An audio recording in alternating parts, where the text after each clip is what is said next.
Nandi, Angalikiana.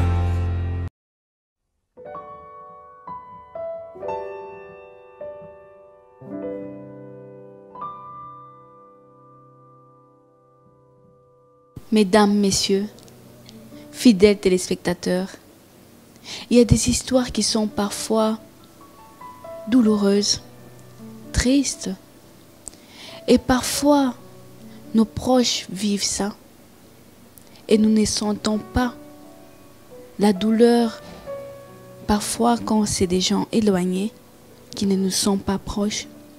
Mais aujourd'hui, une femme qui a vécu une histoire terrible a accepté de venir nous parler de ça pour pouvoir aider certaines filles, certaines femmes de prendre le courage de surmonter cela.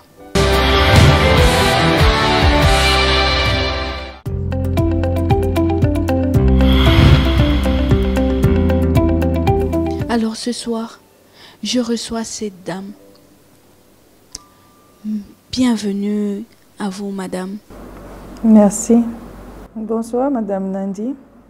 Bonsoir à vous. Merci d'avoir accepté de venir partager avec nous cette triste réalité que vous avez vécue il y a 27 ans de cela. C'était terrible, grave, mais vous l'avez vécu. Que s'est-il passé il y a 27 ans de cela, madame? Que s'est-il passé il y a 27 ans de cela, madame? Je suis contente d'être parmi vous aujourd'hui. Nous sommes très honorés. Votre question, c'est une question qui va encore chambouler beaucoup de choses dans ma vie. Mais aujourd'hui, on va aider beaucoup de gens. Je suis sûre qu'il y a beaucoup de femmes sur cette planète qui ont vécu la même situation que moi. Merci.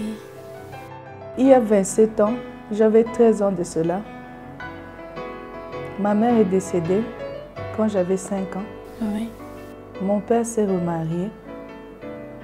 En se remariant, ils ont marié d'abord ma soeur à 13 ans. Oui. Et est partie au mariage. Chez nous, quand une femme a la première menstruation, on est chez la belle-mère. Elle va dire aux parents, moi je suis béninoise. Oui. Elle va dire aux parents que la fille, elle a eu ses règles. Après cela, on te trouve un mari. Oui. Un mari qui est choisi par la famille ou parce que vous l'avez choisi? Choisi par les parents que tu ne connais pas, que tu n'as jamais vu. Donc, après ces premières règles, automatiquement, on doit vous amener chez vous, dans votre mariage? Oui. Et c'était une obligation? C'était ça dans ma famille, c'était une obligation. Et vous avez atteint vos 13 ans? J'ai grandi chez ma soeur parce que ma belle-mère, elle ne m'aimait pas, elle ne nous aimait pas. Chez nous, on est nés à 3. Oui. Ma soeur, mon frère et moi. Oui. Et ma belle-mère, elle a eu d'autres enfants. Oui. Je suis allée chez ma soeur. À l'âge de 13 ans, mon père était imam. Il est imam. Il n'était pas. Il est imam, mon père. Imam, ça veut dire? Imam, c'est comme votre pasteur. Oui. Chez les musulmans, on appelle imam. D'accord. À l'âge de 13 ans, après mes premières règles, ma soeur est venue me voir me disant « Il faut que je parte ». Tu connaissais la coutume à cet âge-là? À cet âge-là, ma soeur, à 13 ans, est-ce que vous, à 13 ans, vous saviez qu'il faut qu'on vous épouse ou il faut aller à l'école? Oui. À 13 ans, ma soeur est venue. J'ai vu toutes mes tantes venir à la maison. J'ai vu ma belle-mère venir. Je ne savais pas pourquoi elle était là. Ils m'ont prise. Elle est allée avec moi me faire prendre une douche. Oui. Elle m'a lavée. Après, elle m'a donné des herbes en me disant « Bois ça, ça va t'endormir ». En même temps, là-bas, il y a un vieux monsieur, un marabout, qui avait déjà donné la dot. Et ils étaient en train de fêter. C'était votre futur mari? C'était mon futur mari, qui était plus âgé que moi, un vieux monsieur. Combien de quart d'âge? J'avais 13 ans, il avait 43. 30 ans. 30 ans de différence, ma soeur. Et à 13 ans? Et à 13 ans. une histoire qui... Je ne sais pas si une personne, un parent peut prendre son enfant et faire des choses comme ça. Je ne sais pas. Pendant que toute cette cérémonie s'est déroulée chez vous, vous ne vous rendez compte de rien? Je me rendais compte de rien. Oui. On m'a lavé et ma belle-mère m'a dit de prendre ce thé. Ce thé-là, c'était un somnifère, c'était une façon de m'endormir. Oui. Le matin, je me suis réveillée. Ma soeur, c'est dur à expliquer, mais je vais le dire. Il y avait du sang partout sur le lit. Donc j'ai été abusée toute la nuit. Vous avez été violée par votre propre mari quand on vous a obligé de prendre pour époux sans votre consentement. Voilà. Oui. Que je ne connaissais même pas. On m'a violée. Ça, c'est un viol. Je ne veux pas dire qu'on m'a épousée. Parce que quand on épouse quelqu'un, on accepte. Oui. On m'a violée toute la nuit. Le matin, j'avais du sang. C'était douloureux? J'avais mal. J'avais mal. Et on m'avait enfermée 1 semaine. Je ne pouvais pas sortir de là. Vous étiez emprisonnée? C'est une prison. On ne va pas dire que c'est un mariage. C'était une prison et c'était une obligation. Que tu le veuilles ou pas, tu n'allais pas sortir de là. On me ramenait manger par mes tantes. On venait me laver. Et les soirs, ce vieux papa-là venait me violer encore. À l'âge de 13 ans, prendre une petite fille, lui faire des choses comme ça. Et vous avez pris l'habitude? Est-ce que tu as le choix même? Et vous avez vécu avec cet homme finalement? Mais j'étais même tombée enceinte. Vous avez compris que vous étiez dans un mariage? Après, ma soeur m'a dit c'est comme ça, je devais supporter. Je n'avais pas le choix, il fallait accepter ce qui m'est arrivé. Je me suis mariée à un homme que je ne savais même pas. Moi, j'allais à l'école, j'ai arrêté d'étudier. Je n'ai pas fait beaucoup d'études. Oui. J'ai arrêté à l'âge de 13 ans. Je suis allée à un mariage. À peine violée, j'étais enceinte de mon premier enfant. Oui. J'ai commencé à faire des enfants à partir de 13 ans. 14 ans, j'avais déjà un enfant. Oui. 1 année plus tard, un autre enfant. Et toutes les années, c'était comme ça? Et toutes les années, c'était comme ça. Jusqu'à ce que je fasse mon 5e enfant, on a enlevé mes trompes. Carrément? Oui, parce que je ne pouvais plus faire d'enfants. J'ai eu beaucoup de complications. Mais ça, c'est même pas carrément. Il faut dire merci à Dieu. Oui. Sinon, je pouvais avoir 10 enfants, 15. Il faut dire merci à Dieu. Et c'était suite à ces viols que vous avez eu de problèmes après, que on a pu vous enlever vos trompes? Non. Ou c'est le fait d'avoir des enfants toutes les années? Je ne dirais pas que c'était suite à ces viols. Je dirais que c'est la volonté de Dieu. Oui. Parce que si ça avait continué, je pouvais avoir beaucoup d'enfants aujourd'hui. Et je ne pouvais pas partir d'où j'étais. Et comment était votre harmonie dans le mariage avec votre vieux mari? Vous étiez à l'aise? C'était d'abord un marabout. Oui. Vous savez c'est quoi un marabout? Un féticheur comme vous appelez ici chez vous. Mon mari me frappait quand il voulait. Il faisait ce qu'il voulait de moi. Je n'avais aucun droit d'ouvrir ma bouche. Comme chez nous les musulmans, on n'a aucun droit d'ouvrir la bouche. On doit se taire. Et j'étais là. C'est une vie. J'ai vécu comme ça toute ma vie. Et il vous a initié? Mais moi, je ne suis pas marabout. Comment il va m'initier, ma soeur? Ces histoires-là, moi, je disais c'était des mensonges. Oui. Quand j'ai eu mon 5e enfant, après avoir enlevé mes trompes, cet homme-là m'a maraboutisé sur mon corps en disant que j'allais avoir d'autres enfants. Parce que Dieu a dit que j'allais avoir d'autres enfants. C'est Dieu-là qui lui priait. J'allais avoir d'autres enfants. Et après, vous avez vécu aisément seul dans votre mariage avec Non. votre... Quand j'ai eu mon 5e enfant, je ne pouvais plus faire d'enfants. Il a tout fait. Il a fait tout ce qu'il pouvait pour que j'aie. Il m'a donné des racines. Qu'est-ce qu'il ne m'a pas donné pour faire un autre enfant? Et ça ne venait pas. Je lui ai dit, le médecin a dit, je ne ferai plus d'enfants. Mais lui, là, pour lui, il était convaincu avec tout ce qu'il faisait là, que je pouvais avoir enfant. Après ça, il s'est rendu compte que ce n'était pas possible. Avec les peu de moyens qu'on avait, il a pris 2 femmes après moi. Ouais. 2 jeunes petites filles encore.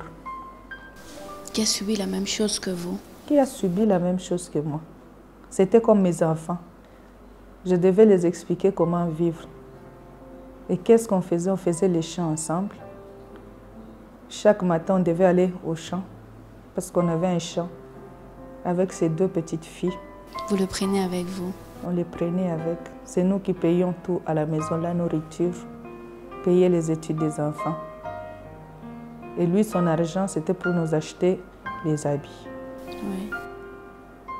Et après, comment vous vous êtes en sortis? Et Dieu est merveilleux, ma soeur. Il faut croire en Dieu. Oui. Il faut prier. Oui. Quand on dit Seigneur Jésus existe, il existe. Il ne faut pas blaguer avec Dieu. Cet homme-là, il existe. Chaque matin, j'avais l'habitude, après les champs, j'allais vendre les histoires au marché. Et un jour, j'avais une dame avec qui on vendait souvent. Elle aussi a été mariée. Un jour, elle m'a dit, ma soeur, pourquoi tu souffres comme ça? Ça fait des années que je te vois. Pourquoi tu souffres comme ça? Parce que souvent, j'arrivais au marché, je vendais mes histoires, j'avais toujours des larmes aux yeux. Elle m'a dit, je veux t'aider. Et moi, j'ai demandé, tu vas m'aider comment? C'était dur, n'est-ce pas? C'était horrible. Chers téléspectateurs, je demanderai aux âmes sensibles de s'abstenir parce que c'est douloureux, c'est triste, surtout quand nous l'avons vécu. Alors, madame, vous avez rencontré cette dame qui était votre collègue? Oui. Vous avez travaillé avec elle? Oui. Oui. Et la dame m'a dit, je veux te faire rencontrer un homme. Et cet homme-là va changer ta vie. Je ne savais pas de quoi elle parlait. Oui. Moi, je lui ai dit, mais mon ami, tu me dis tu veux me faire rencontrer un homme. Tu sais bien que selon l'islam, on n'a pas le droit d'avoir 2 hommes dans la vie. On va nous tuer, on va nous lapider. Qu'est-ce que tu veux me faire rencontrer? Tu parles de quoi? Moi, j'ai des enfants, je veux voir mes enfants grandir. Elle m'a dit, non, ma soeur, il faut que tu viennes. Si tu veux que ta vie change, tu dois venir avec moi. Tu dois venir. Cet homme-là est merveilleux. Il est capable de changer ta vie. Vous n'aviez pas eu peur? Ma soeur, d'affronter cet homme? J'avais pas peur parce que ce que je vivais, c'était plus que rencontrer cet homme. Il fallait que je change quelque chose dans ma vie. Un coup d'espoir a envahi votre esprit. Voilà. Vous y êtes. Je suis rentrée chez moi. Je lui ai dit, je veux réfléchir. Toutes ces années-là, je suis restée à mon mariage parce que je ne voulais pas que mes enfants subissent la même chose que moi. J'ai parlé avec mes enfants, je leur ai dit, je veux rencontrer un homme. On m'a dit, cet homme-là va changer ma vie. Mon fils aîné m'a dit, maman, on va te tuer. J'ai dit à mon fils, je préfère mourir que continuer à vivre ce que je vis dans cette maison. Ma soeur, si je te montre mon ventre, cet homme-là, il m'a déjà poignardé. C'est horrible, n'est-ce pas?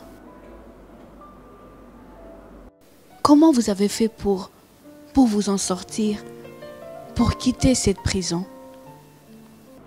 Je suis rentrée chez moi. J'ai réfléchi maintes fois avant de prendre la décision d'aller rencontrer cet homme. Oui. Un jour, je me suis réveillée.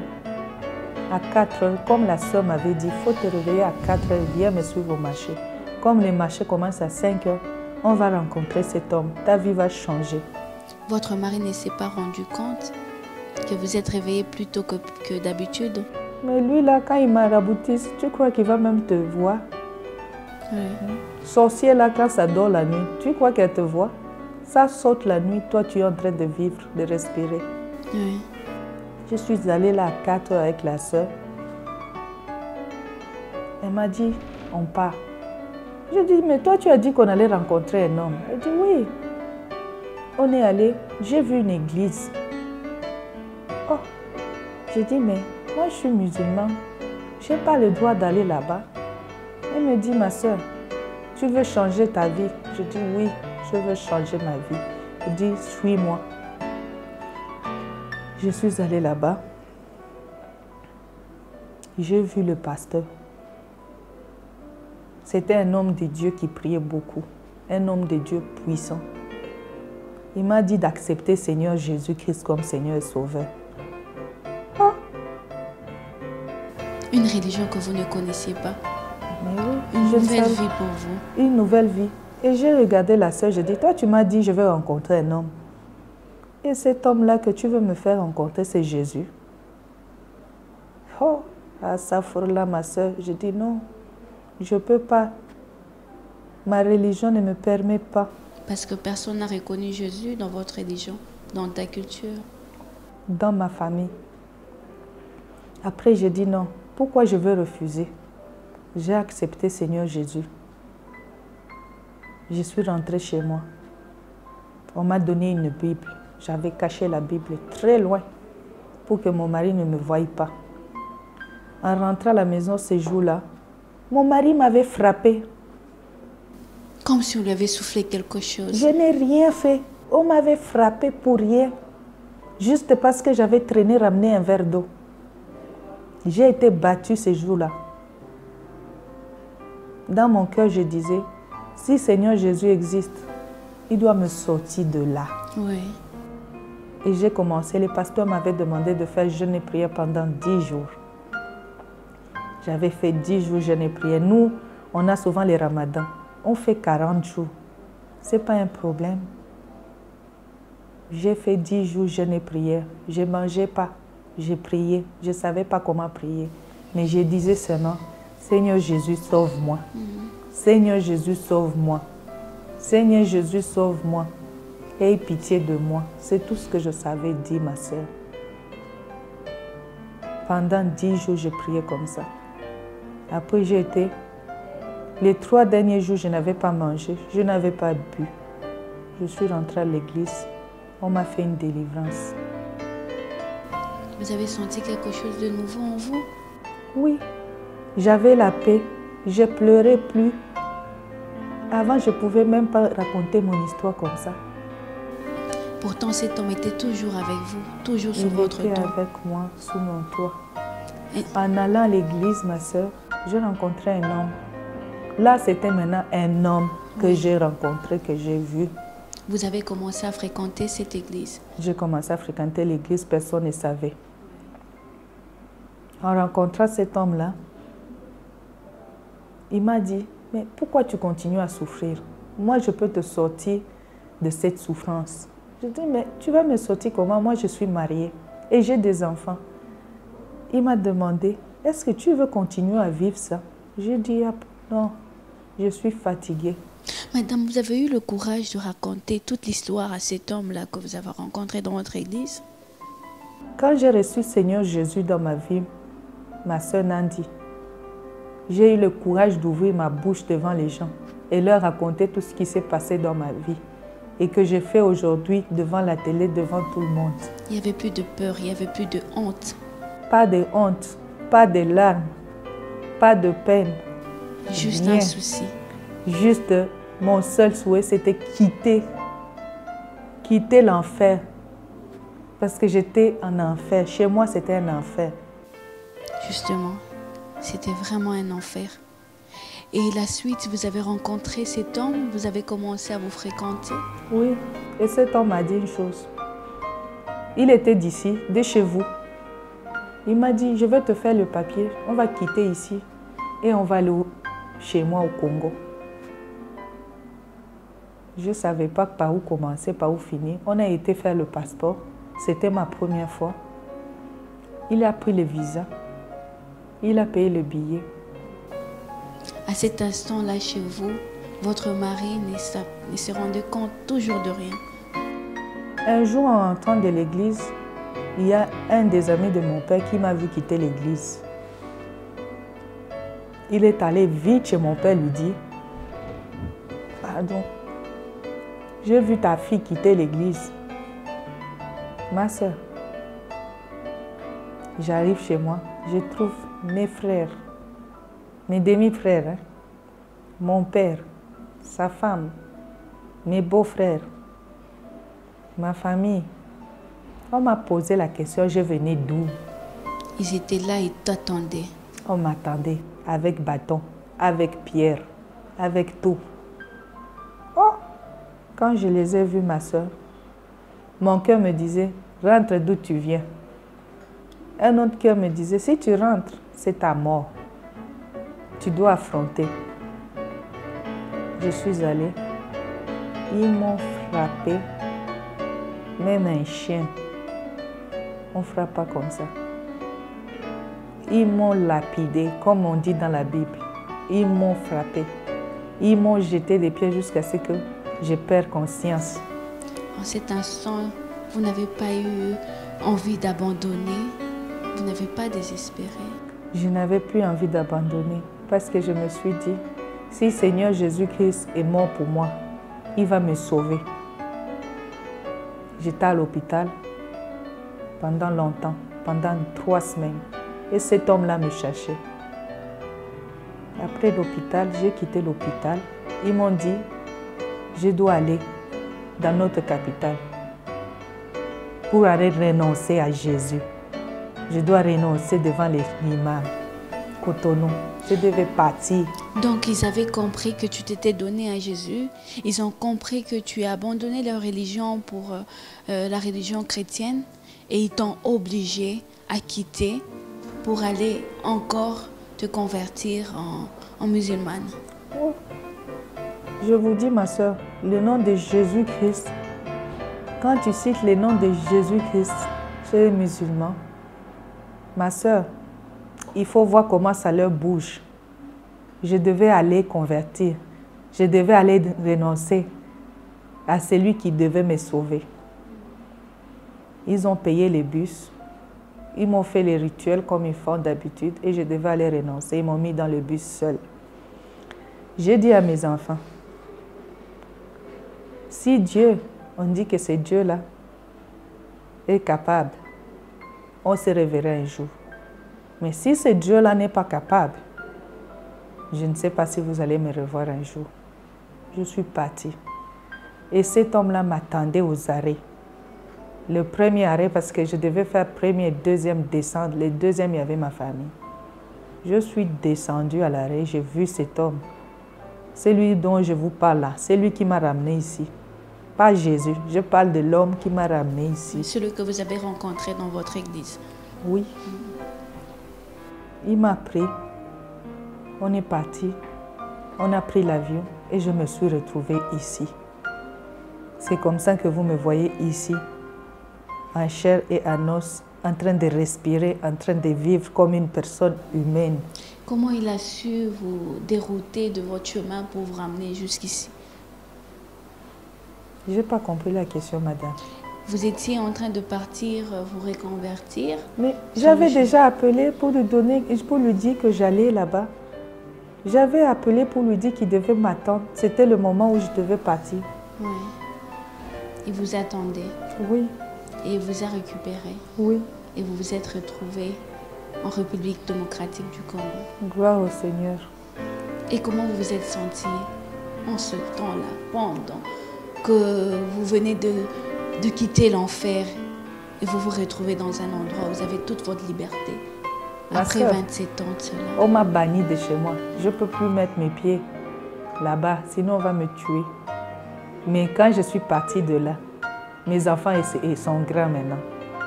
Je vous dis, ma soeur, j'ai senti comme s'il y avait quelque chose qui était tombé de mon corps. Je suis libre. Je peux respirer. Je sais que c'est quoi maintenant avoir un mari. Et pendant ce temps, vous vous êtes aimé avec votre homme là que vous avez rencontré à l'église? Oui, je suis avec. On va se marier bientôt. Je suis avec. Et vous avez des nouvelles de vos enfants? Tous les jours, je parle avec mes enfants au téléphone. C'est des grands enfants. Si on m'a épousée à 13 ans, imaginez, j'ai 40 ans. Mon fils a quel âge aujourd'hui? Vous n'avez pas peur que vos enfants subissent ce que vous avez subi? Mes enfants sont grands. Ils sont grands. Je les ai élevés jusqu'à ce qu'ils grandissent pour que je parte. Mais je sais que la seule chose qui sera difficile, c'est que ces enfants-là se convertissent. Vous gardez espoir? Je garde espoir, je prie pour eux, ça va aller un jour. Que pensez-vous de ces hommes-là qui font subir ça aux femmes? Ils n'ont pas de cœur, ma soeur. Ils n'ont pas de cœur. C'est des gens sans cœur. Si un parent peut vendre son enfant comme ça, je ne peux même pas dire que c'est avoir un cœur. C'est comme des monuments, c'est comme des statues. Ils n'ont pas de cœur. Et cette histoire n'est qu'un vieux souvenir pour vous aujourd'hui, ou ça vous range toujours autant qu'il y a 27 ans? Ça ne me range plus, ma soeur. Parce que Jésus-Christ est passé par là. Oui. Tout a changé dans ma vie. Il a nettoyé vos blessures. Je suis libre. Je suis libre comme l'air. Parce qu'il y a un homme en moi. Il a restauré tout ce qui était mort en moi. Il a tout restauré. Je suis libre. Il n'y a plus... Si je ne peux même pas pleurer pour ça, vous ne pouvez pas comprendre qu'il y a quelqu'un qui est entré dans ma vie. Donc, il n'y a plus de raisons d'être triste pour vous? Il n'y a plus de raisons de s'inquiéter pour vous? Pas du tout. Parce que vous êtes une femme heureuse aujourd'hui. Je suis une nouvelle créature. Pouvez-vous donner espoir aux femmes béninoises qui sont quelque part, qui vivent la même chose que vous aujourd'hui, juste en une phrase? Mes sœurs, que Dieu pense à vous. Tout ce que je peux vous dire, c'est d'être forte, alors forte. Merci. Merci beaucoup, madame. C'était une histoire émouvante. Pourtant, aujourd'hui, ça va aider plusieurs familles. Ça va aider plusieurs femmes.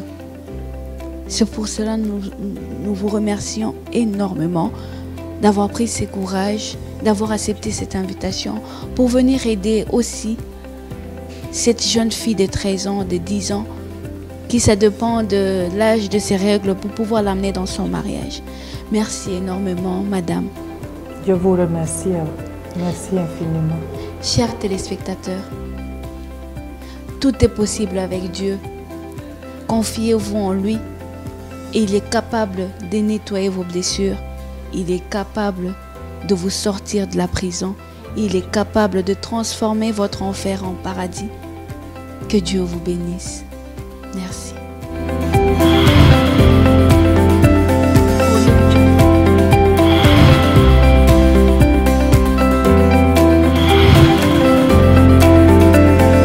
Avec Nandi Angalikiana.